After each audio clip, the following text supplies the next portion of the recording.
အိမ်မှာအာလူးသီးဝယ်နေတဲ့အချိန်မှာအာလူးသီးရွေးနေတဲ့အချိန်မှာငလင်ကြီးလှုပ်သွားတယ်ပေါ့နော်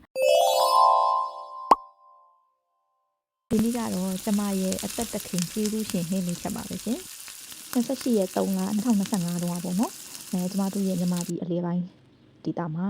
အရန်ကိုလေတုံလုံး6ချားစရာငလင်ကြီးလှုပ်ခတ်ခဲ့ပြီပေါ့နော်အဲ့ငလင်နဲ့ပတ်သက်ပြီးတော့ကျမဒီအာလူးသီးလေးချက်ရင်းနဲ့ပြပြကျမအဲ့နေရာငလင်လောက်တဲ့နေရာပေါ့နော်ကျမအပြင်မှာရောက်နေခဲ့တယ်ပေါ့နော်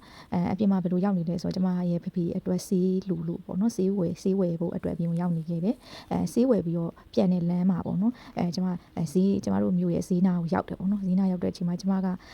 အိမ်ကိုပြန်ရမလားပေါ့နော်ဆေးအာလူးသီးဝယ်ရမလားဆိုကျမတွေးမိတယ်အဲ့မှာကျမအနေကဲပါအိမ်မှာအာလူးသီးလည်းကုန်နေရပေါ့နော်ကုန်နေရဆိုတော့အာလူးသီးလေးဝယ်လိုက်အောင်မယ်လို့ဆိုပြီးတော့ဈေးဝင်ပြီးအာလူးသီးဝယ်လိုက်ပါတယ်အိမ်မှာအာလူးသီးဝယ်နေတဲ့အချိန်မှာအာလူးသီးရွေးနေတဲ့အချိန်မှာငလင်ကြီးလှုပ်သွားတယ်ပေါ့နော်ကျမလေအာလူးသီးရွေးရင်းနဲ့ဒီအာလူးသီးဘန်းကတစ်ဖက်ဒီဘက်ကစိုက်ကဲတစ်ဖက်နဲ့ပေါ့နော်ငလင်တောင်ပေါ့နော်အာလူးသီးရွေးခံခဲ့ရပါရှင်